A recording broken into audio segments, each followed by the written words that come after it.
Hello, hello, hello. Good morning, good afternoon, good evening, wherever you are on our planet. My name, let me guess. Well, I'm very excited. I will explain the reason why. My name is Stroda Aglago. I have a lot to talk about today.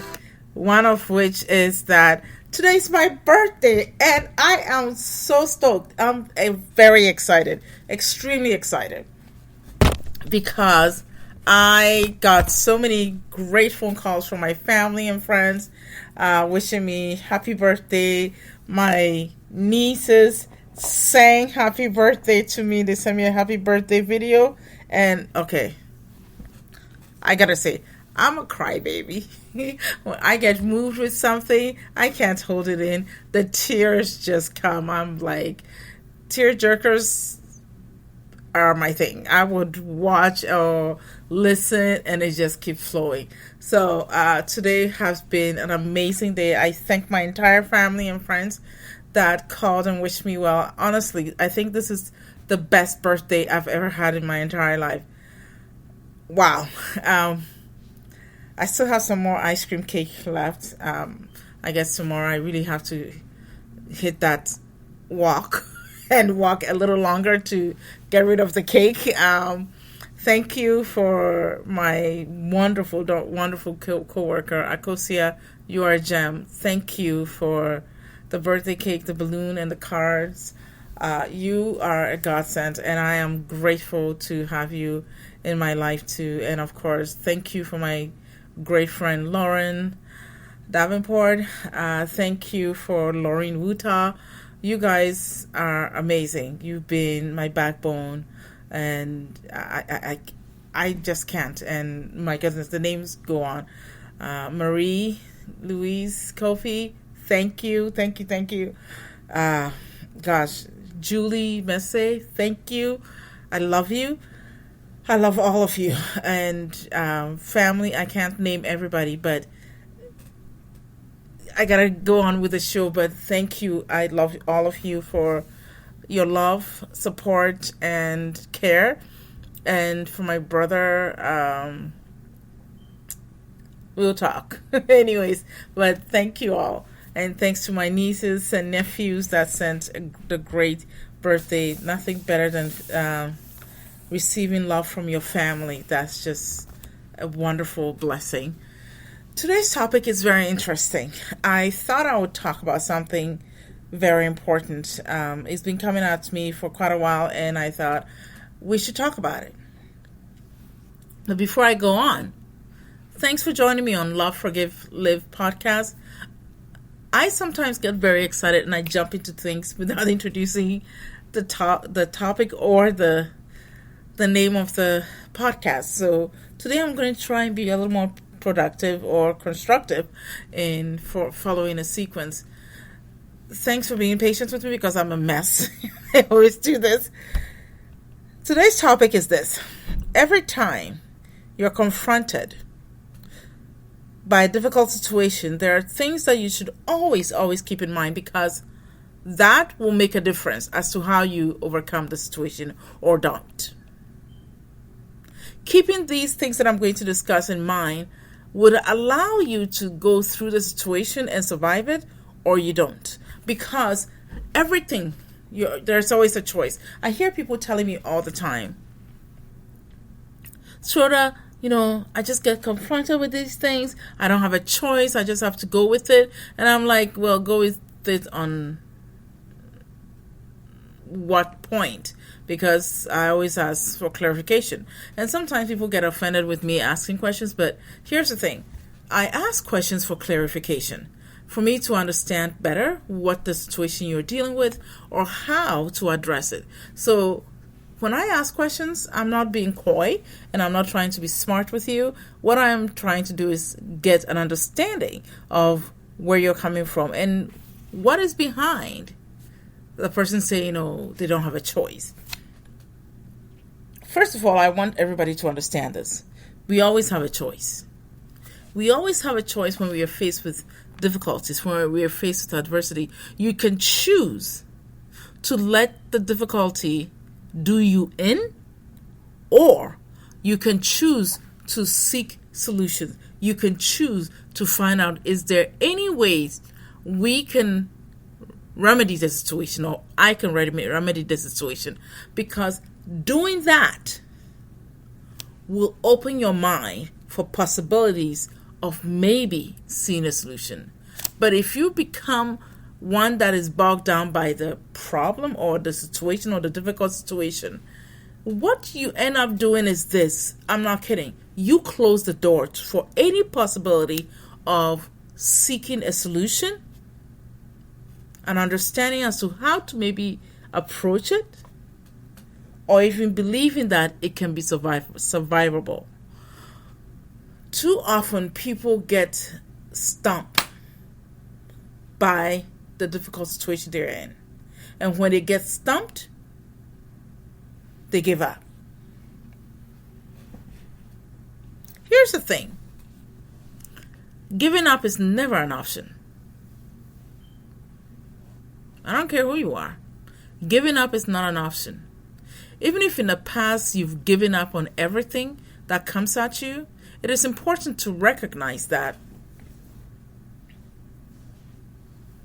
when you give up, you have thrown in the towel before the battle even began. Let me repeat that again. When you give up, you have literally thrown in your towel before the battle began. And here's the thing. I don't know much about boxing because I don't watch much. But I understand that if you're watching boxing, or if you're involved in any sports like that, it's never a good thing to throw the towel on the floor in the ring.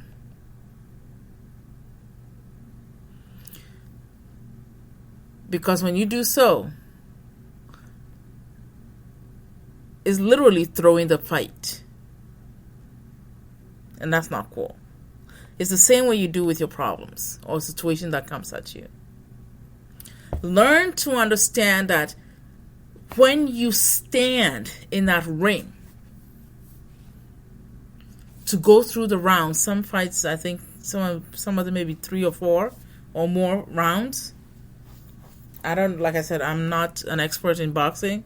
The little bit that I've tried to watch, I cannot handle boxing, so that's just me. It's hard for me to watch human beings pummeling each other and making that noise. It literally frightens me, so I cannot watch that. And yes, please don't write to me and tell me I'm a wuss. I just find that out about myself that I can't do it. Anyways, it is better to stand in a ring and try to figure out a strategy to dodge that punch. To dodge the punch that will come at you in the fight. Because as you learn to dodge, here's what happens. It begins to build you up, build your muscle, and build your understanding of how to withstand your opponent, how to beat your opponent, or how to prevent your opponent from winning the entire thing. Land some punches. That's why it's important to keep in mind who you are. You're very important. I don't care how minuscule somebody has told you that you are.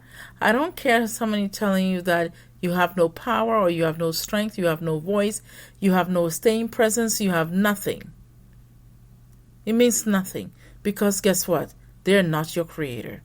The universe did not make you come into this earth school without your strength and greatness within you. Let's get that straight. You are very important to the Creator. Your existence was orchestrated and planned before you were even formed. Yes, before you were even formed in your mother's womb. There's nothing more sacred than this. So remember, your sacredness is to know about this, and your existence is very important. sometimes humanity gets swept up by the problems that they're very, very, very, very aware of, and then they choose to run. But here's this. Your existence is deliberate. It's a deliberate plan of the Creator.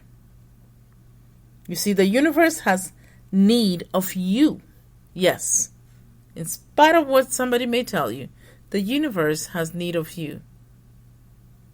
Your essence is important. Because you have an assignment. An assignment within you that is getting ready to be birthed into this world. And that assignment cannot be done by anybody but you. Yes, it cannot be done by anybody but you. That is how sacred your existence is. And how unique that is.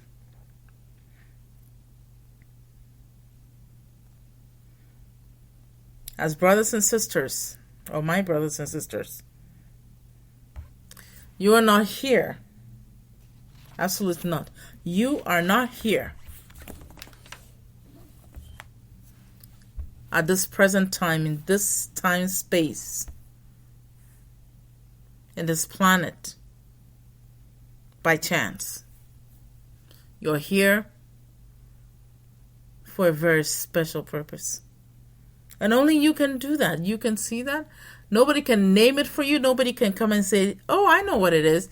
This is it. Only you do. That's why you sometimes hear that everything you need, you already have it within you. And this brings something in mind for me.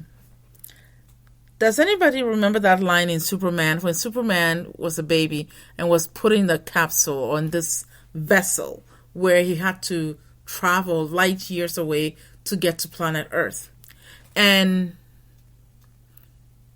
when the parent put him in there, I believe they said something like, everything you need, you already have within you.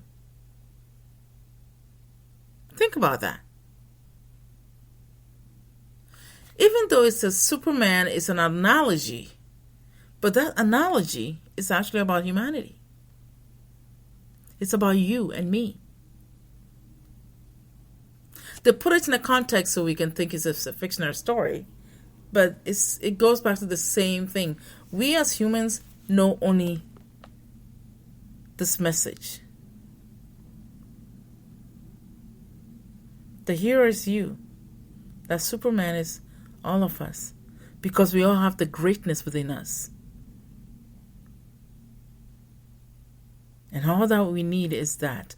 That is all we need, to tap into that. And once you tap into it, it's amazing and beautiful. The other things begin to unfold. This is the beauty of it. Once you start recognizing, or at least tapping into that, because here's the thing, you won't know everything about your greatness. You may tap into it a little bit and be like, oh, wow. And then you push a little bit, but you never know completely what it is about. That is the beauty, because it's a surprise to you as it is to the world. It's a surprise to you as it is to the world. That's why people do things and then others will be like, wow, I didn't even know you have that in you. I promise you, the person can't even answer that or talk about that or respond to that comment or statement.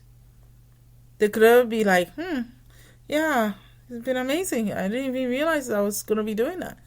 This is how beautiful it is, because the universe has a plan. That's why you always hear us say, or many people will say, surrender. Because the surrender is allowing yourself for the processing and taking the steps to allow the beauty to come through. And whilst that greatness, beauty is coming through, it's unfolding and surprising you. And if you start paying attention, you start learning something about it and learning something about yourself. That is the beautiful part. As you are learning about yourself and simultaneously literally teaching people around you, because they begin to recognize what that is.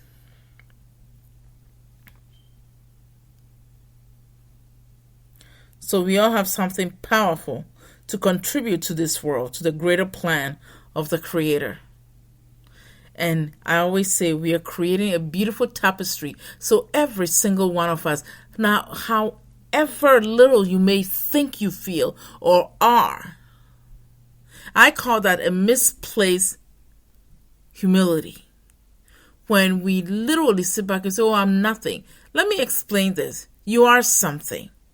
You are something to the Creator, something beautiful, something powerful, something significant. So do not lie to yourself by saying, I am nothing, I have nothing. You have greatness within you. That is all there is. That is all there is within you. Allow it to flow and become grateful for it. That misplaced humility, not cool. So surrender yourself to that. I don't care who you are or what you wrestled with or what you're fighting, what battles you're fighting.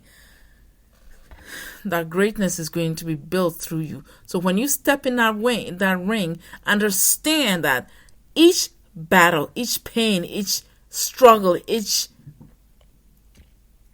situation or adversity or whatever you may call it, difficulty, is allowing you to go through the pressure to allow that beautiful self to come in.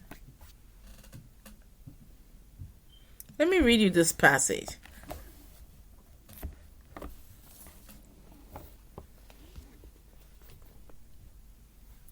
I am the light of the world. How holy am I, who have been given the function of lighting up the world. Let me be still before my holiness. In its calm light, all the conflicts disappear. In its peace, let me remember who I am. Let me not obscure the light of the world in me. Let the light of the world shine through this appearance. This shadow will vanish before the light. That tells you something. When the difficulty hits you, it feels like a cloud or a shadow on you. And it's heavy. Sometimes it's heavy. Sometimes I see people saying, oh, it's so heavy and so dark, they don't know what to do. Here's the thing. As the shadow is cast upon you, when you remember you have the light within you, the strange thing is the shadow begins to lose its strength on you. The shadow begins to lose its gaze upon you. The shadow begins to lose all sense of power over you. Because what does light do? When light is present, darkness and shadows disappear. Darkness and shadow disappear because they cannot fight light. There is no fight, for one thing. It's non-existent. There's no fight. There is no sense of I could subdue the light. That's the beauty. The light within you cannot be overcome by shadows or darkness. Your existence is that important, and your assignment is that important. So how do you become resound, or how do you become comfortable giving up when the one thing you have within you will win, has won before, and will win, and is already winning, and then you throw in the towel and say, I can't, I give up. Your greatness can only be birthed through the difficulty. So when you give up, you give up your greatness. When you give up, you choose not to explore and live and see what that greatness can do. The beauty of all this is this: that greatness can never be revealed to you unless you go through the pressure, unless you go through the pain, unless you walk through that fire. Here's the thing, that fire, ooh, that fire, that's something beautiful. Have you ever seen gold jewelry being done? Have you ever seen a diamond in the rough? The beating and the pressure.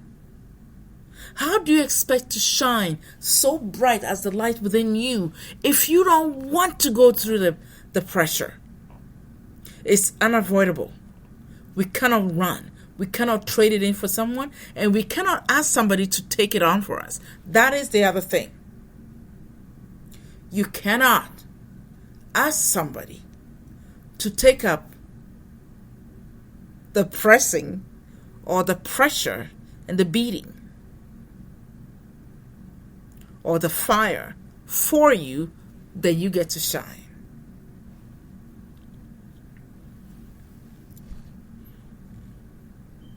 Anytime you're going through something and you're looking for someone to take it over for you and change it for you, understand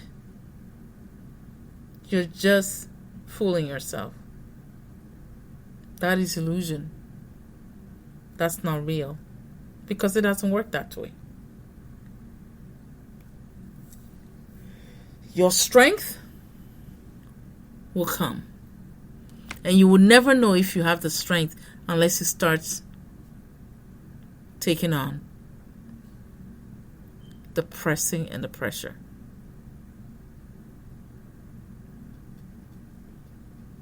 I'll give you an example.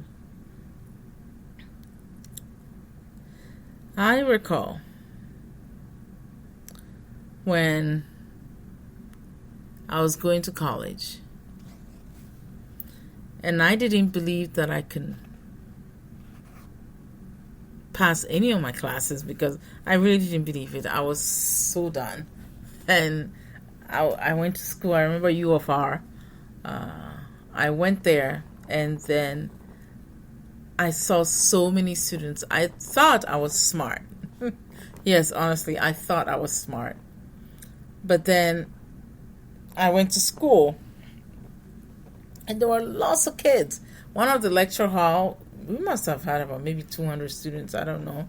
But it was this huge hall, and most of the lecture halls that I've seen, the chairs start from the top. You enter the lecture hall from the top, and then you go down, like maybe 24 or 30 steps down, because each row has seats.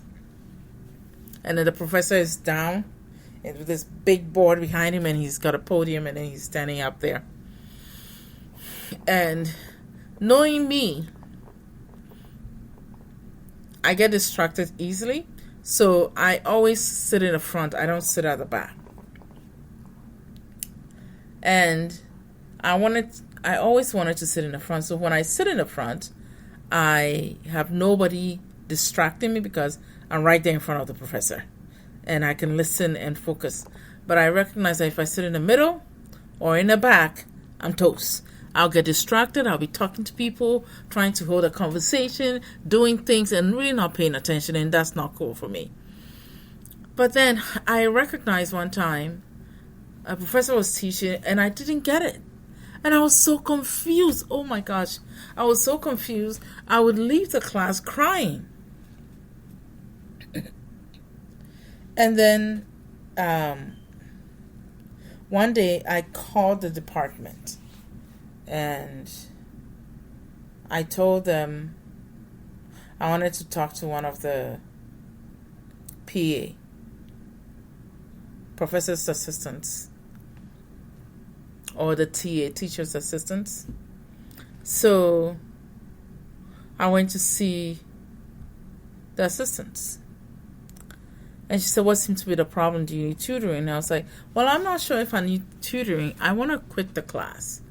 But before I quit the class, I want to know what is it that has to be done in order for me to get it, because I feel like I am a fish out of water. I don't get it.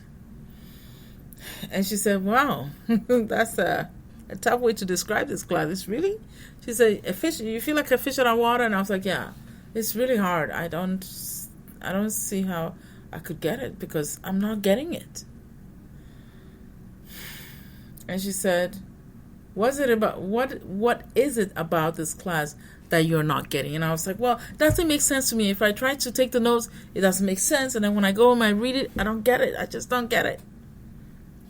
And she said, well, that doesn't help me. Tell me a specific problem you're having. And I was like, well, I just told you I don't get it. She said, well, that doesn't help me. I need you to tell me a specific problem. Here's the thing. I wasn't even sure what the problem was. I was not even sure what the problem was. But then I said I had a problem. And she said, well, if you don't know what the problem is and you want to quit, is that a fair representation of the course to you? You don't even know what the problem is. You just know that it's difficult. What is it about the course that is difficult? You don't even know. You can't even name it. How about I sit with you after each class? And I was like, wait, I come twice a week. You want me to sit? She said, yeah. How about this? After every class, you can come and see me, and we can talk about what you just heard from the lecture and see if you get something. If you don't get it, then, I'll probably start recommending that you go in and drop the class. But I remember it had to be, I think, 2 weeks of class, and I'd have to drop it. Otherwise, I won't get my refund. I was upset with her for not allowing me or giving me the go-ahead to quit. But then again, at the time, I didn't realize that I could have just gone straight to the registrar and said I wanted to drop the class. But it's a good thing I didn't know. I had no idea what to do. I was just, it was a mess. So she said, okay, I'll help you. But you got to promise me you give it a fair shot. And I was like, well, yeah. She said, then she said, what do you understand by fair shot? She was very smart. And she asked me, what do you understand by fair shot? And I was like, oof. She had to come back with a question, right? So then I took my time to think what I understood by fair shot. Then I told her, and she said, okay. But I want you to go a step further. Before you come to class, do the best that you can to read the section of the text before you come to class, so that when the professor is explaining or going over his notes for us to write down and make sense of it, I can cross-reference what I've read. And at the time, I gotta say, I wasn't pleased that she wanted me to read prior to the class, but she's told me that helped her. Read before going to the class. And so, because I have the curriculum and the syllabus, since I have the syllabus, why not go through it and read? She said, just read, don't make notes. So you read to get something out of it, and then when you go, the professor will explain it. And I was like, okay, fine, I'll do that. But 2 weeks, she said, yes, 2 weeks. I went home, thought about it, and I was like, okay. Then I went back to class, and I read the text before I went to class. And when I went to class, I recognized that when the professor was speaking, I was able to go over the textbook, what he was speaking about, and I highlighted things that coincided with what he was saying. I started connecting the dots. It was really important. Something happened. The light bulb moment came, and I was beginning to connect the dots. Then it was amazing. I could feel, it's like I felt the light bulb came on in my head. And I was like, oh my gosh. Then I started writing. I think it was the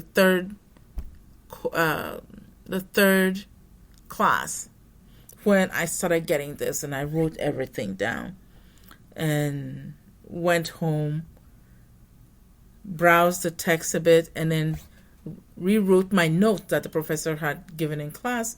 Because usually when you're taking a dictation in class or the professor is speaking, you write extremely fast and you leave some words out, and sometimes it's hard for you to read it anyways. At this point, I recognized myself that I was beginning to enjoy the class, and I was having ideas about how to make my notes look better and sound better, so that when I'm going to study for finals or quizzes or exams, I would be able to read it, understand it, and be able to respond to a test or any kind of quiz.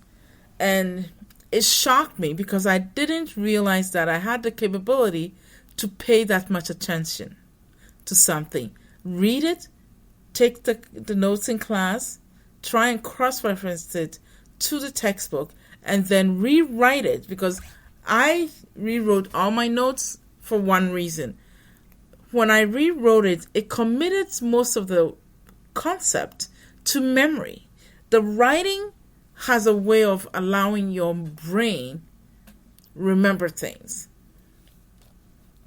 And I think the fourth class, which would have been the marker for me to quit, when I went to the class, to my surprise, when a professor asked a question, I actually understood and raised my hand and was able to answer. That shocked me because I didn't know I was capable of doing that.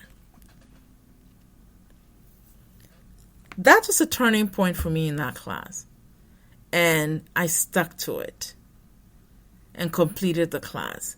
And when I was done, I felt so proud of myself. I felt accomplished. I felt like I had done something amazing because I finally applied myself without knowing that I had the capability to apply myself like that. I didn't realize I had the capability to understand that concept and be able to make sense with it and incorporate it into examples and write a comprehensive assignment. This is what I'm talking about. You will never know what you're made out of unless you allow yourself to go through the process, as difficult as that may be. Surrender to that. Give it a shot, a fair shot, no doubt, and allow yourself to grow with it, to be in a space of what you need to learn to grow, to become powerful, to make an impact in the world.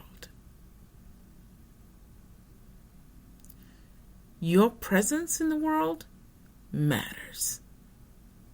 Your presence in your community matters. Your understanding of what it takes to make things happen matters. Avail yourself to it and begin to learn more. So next time you're faced with a problem, don't run. Don't give up. Stand and begin to ask for solutions. Ask, how can I make this work? How can I get through this? Because this is how I can get far. This is how I can grow and allow my greatness to flow through. I will never be able to discover my greatness unless I go through the difficulty, unless I allow myself to handle it, go through it, and it'll be okay. Here's the thing.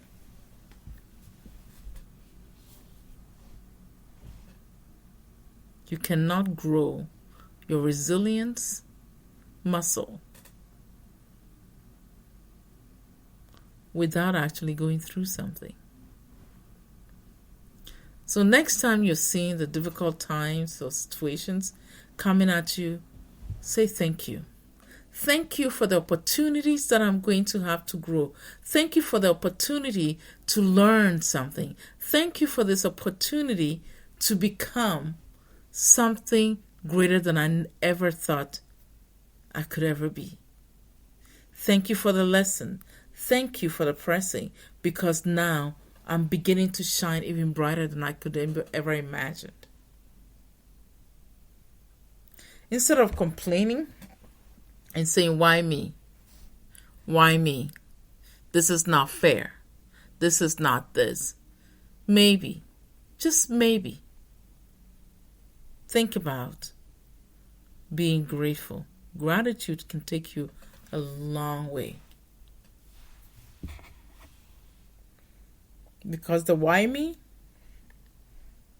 and the anger and the avoidance and not wanting to do will plunge you into darkness, will plunge you into depression, will plunge you to a place you don't want to go. But when you allow the light to shine within you by you discovering that greatness and allowing it to flow, ooh, boy, you will have no reason to be depressed, because you would have your focus on what is happening, what you're doing, and where you're going. That becomes more important, rather than what I don't have, what I couldn't do, and why is it happening to me? Create a moment for yourself so that you can begin to see your greatness is more important than anything.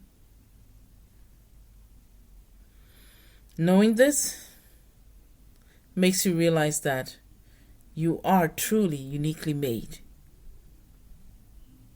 And your contribution makes humanity beautiful. When I say we are one, we are brothers and sisters, I mean it. There's no separation between us. Separation is the ego's way of creating an illusion. And if you choose that, you will be farther behind. But the moment you seek the possibility of your greatness and how wonderful that could take you to places beyond your imagination, it's incredible. Let me read this other passage for you. Forgiveness is my function as the light of the world. Let me repeat it again. Forgiveness I messed up my words. Forgiveness is my function as the light of the world. It is through accepting my function that I will see the light in me. And in this light will my function stand clear and perfectly ambiguous before my sight. My acceptance does not depend on my recognizing what my function is, for I do not yet understand forgiveness. Yet I will trust that in the light I will see it as it is. Wow. How's that? Many a times we've been faced with things and we say, oh, we will never forgive. We will never do this. But it's amazing once you do that, the light shines brighter in you. It goes hand in hand. So allow yourself to realize how powerful and beautiful that light within you is. And we are all one. Nothing separates us. So live up to the greatness within you and allow it to cultivate the thing that is in you to be birthed into this world. The world needs it. The universe needs it. Don't stop it. Don't stifle it or shove it down in a place where you cannot stand.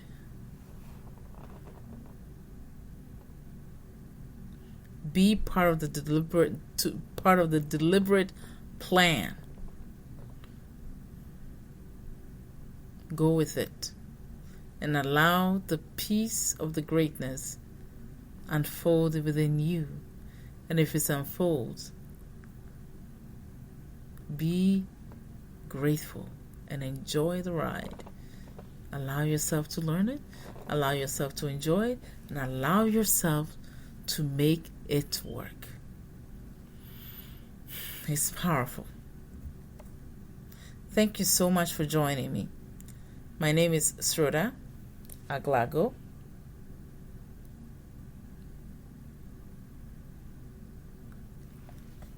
Love, Forgive, Live is the podcast name.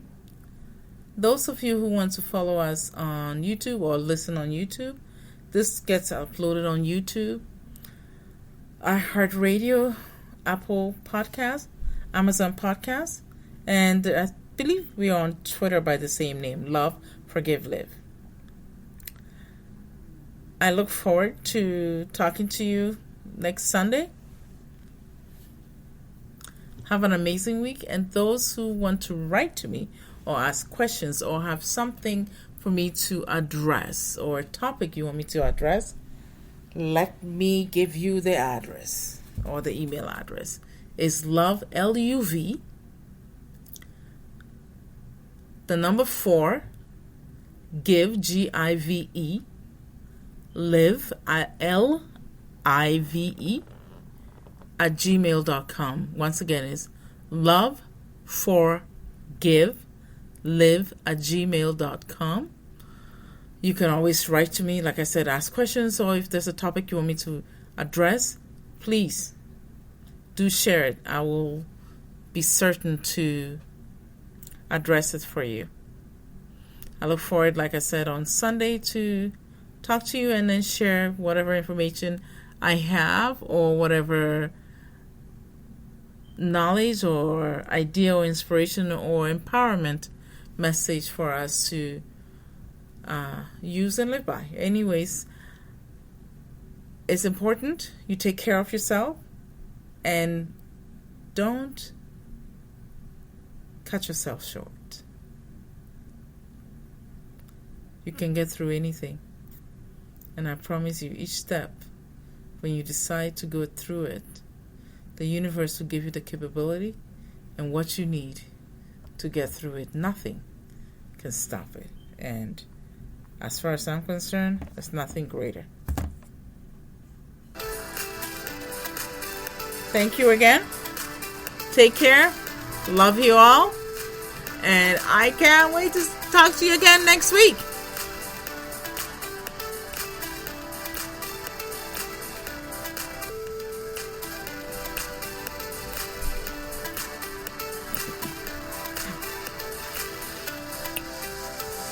Yeah.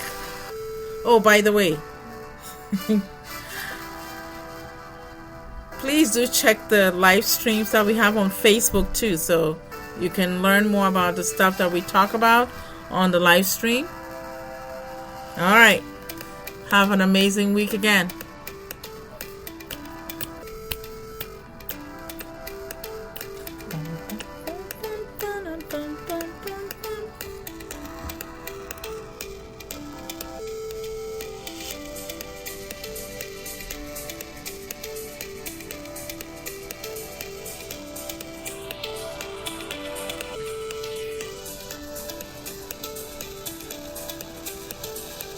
Bye, y'all.